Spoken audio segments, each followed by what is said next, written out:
Assalamualaikum warahmatullahi wabarakatuh. Jumpa lagi bersama konten belajar ID. Kali ini konten belajar ID akan memberikan materi pembelajaran terkait bahasa Indonesia kelas 11 kurikulum 2013. Kali ini kita masih membahas bab ke-6, yaitu tentang merancang karya ilmiah. Dan pada pertemuan ini kita beranjak pada subbab B, yaitu merancang informasi, tujuan, dan esensi dalam karya ilmiah. Masih bersama saya Bu Riza Fitrianingsih.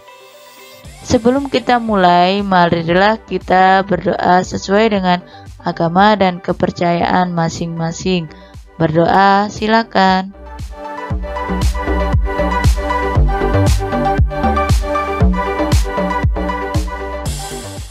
Oke, dapat diakhiri. Silakan disimak dengan baik ya materi ini dari awal hingga akhir. Selamat belajar.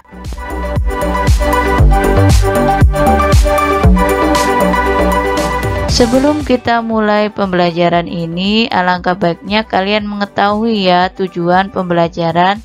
Apa sih yang kalian dapatkan setelah mempelajari materi ini? Yaitu yang pertama, diharapkan mampu menentukan informasi penting dalam karya ilmiah. Yang kedua, menyajikan hasil karya ilmiah yang telah didiskusikan. Nah, silakan disimak dengan baik kedua materi ini supaya kalian dapat memahaminya ya. Oke, langsung saja pada materi yang pertama, yaitu menentukan informasi penting dalam karya ilmiah. Selamat menyimak.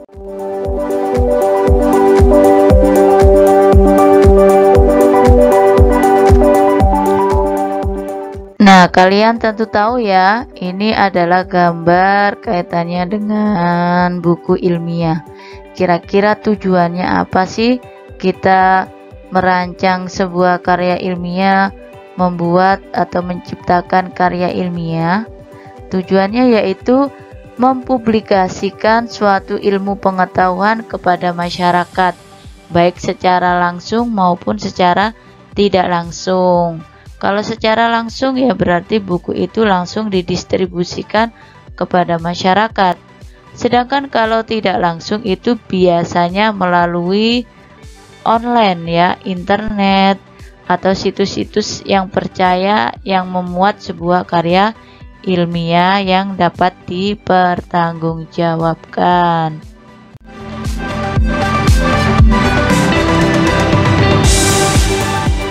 Nah, kira-kira ini gambar apa lagi ya? Ini adalah kegiatan beberapa orang dalam satu meja, kemudian membicarakan tentang suatu hal. Forum yang sering dijadikan tempat untuk tujuan dalam karya ilmiah adalah diskusi. Jadi forum diskusi ini forum yang paling tepat untuk menceritakan, menggambarkan tujuan daripada karya ilmiah tersebut. Atau istilahnya itu mendemokan hasil karya ilmiah yang sudah dibuat. Dapat dipahami ya? Selanjutnya, nah ini gambar apa ya kira-kira? Ini ada tulisannya diskusi ilmiah, hasil-hasil penelitian. Ada beberapa orang di sini, ada moderator, ini adalah narasumbernya. Kira-kira ini kegiatannya apa ya maksudnya? Yaitu diskusi merupakan forum yang untuk memperoleh informasi-informasi penting dari suatu karya ilmiah secara terbuka. Jadi hasil karya ilmiah itu diflorkan atau dipublikasikan secara terbuka, tidak ada yang ditutup-tutupi, real, sesuai dengan apa yang ada. disertai berbagai informasi dan tanggapan sebagai pelengkap dari peserta diskusi lain. Tanggapan ini berupa apa kira-kira? Bisa saja sebuah saran, kritikan yang membangun karya ilmiah yang sudah dibuat, dan lain sebagainya. Jadi, dengan proses diskusi di sini, outputnya itu penulis karya ilmiah ini dapat memiliki tambahan-tambahan yang baru yang sifatnya itu membangun karya ilmiah tersebut.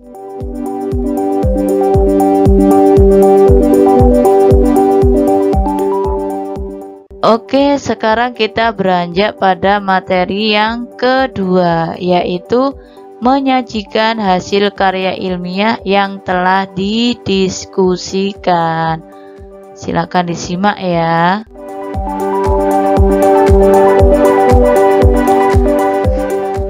Ini Kamus Besar Bahasa Indonesia. Mana yang sudah kalian punya? Kira-kira yang mana? Ya, saya yang punya ini yang merah.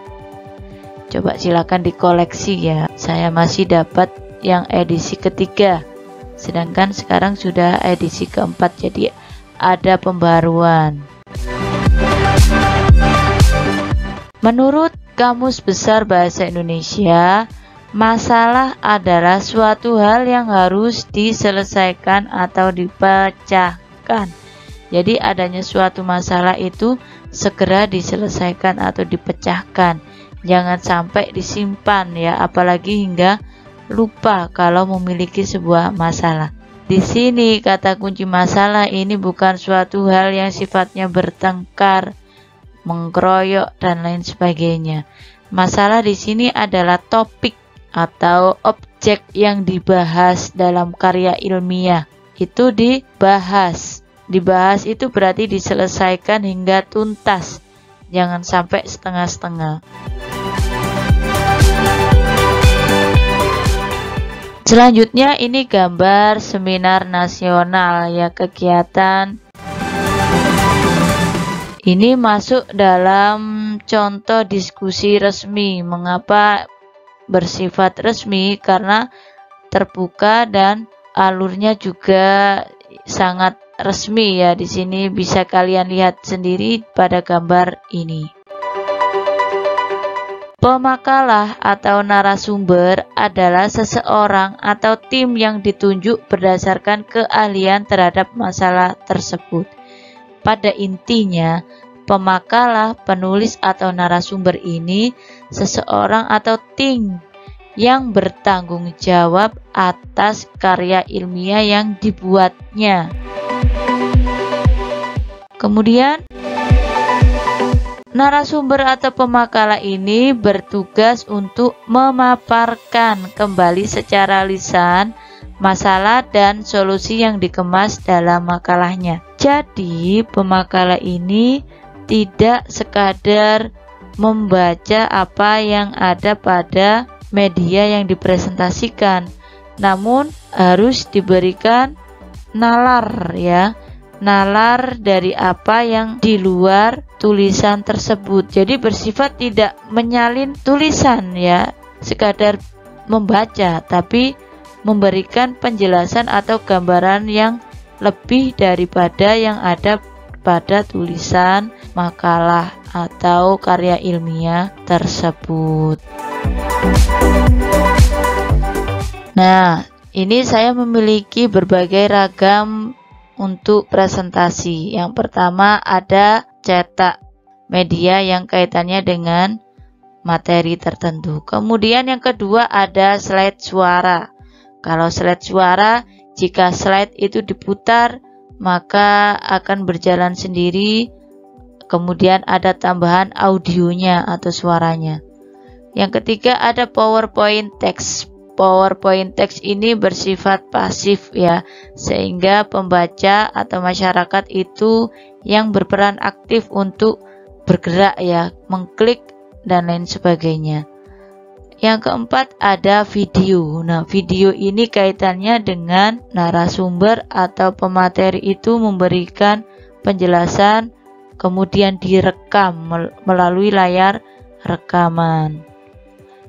Yang kelima yaitu adanya multimedia interaktif. Kalau multimedia interaktif ini misalkan kalau melalui PPT, jika diklik kemudian muncul gamenya, berpindah sendiri, jadi main setting ya.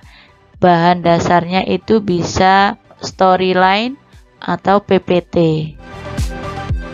Kemudian ada e-learning ya, jadi pembelajaran bersifat internet dan lain-lain. Nah, pada media presentasi karya ilmiah yang sering digunakan dalam diskusi yaitu menggunakan PowerPoint. Mengapa menggunakan PowerPoint? Karena sangat simpel, sederhana. Karena dalam karya ilmiah itu media yang membuat kata kunci. Media dengan membuat kata kunci saja ya dari isi makalah yang akan dipaparkan. Jadi hanya kata-kata yang penting saja, tanpa adanya diberi definisi. Misalkan kaitannya dengan unsur pembangun cerpen. Kemudian ada tarik panah, intrinsik, yang kedua ekstrinsik. Sudah itu saja. Jadi tidak perlu diberi definisi. Intrinsik adalah bla bla bla bla. Contohnya bla bla bla bla. Lah, yang menjelaskan definisi, pembagian, contoh, analisis dipaparkan secara lisan. Dari sini dapat dipahami ya.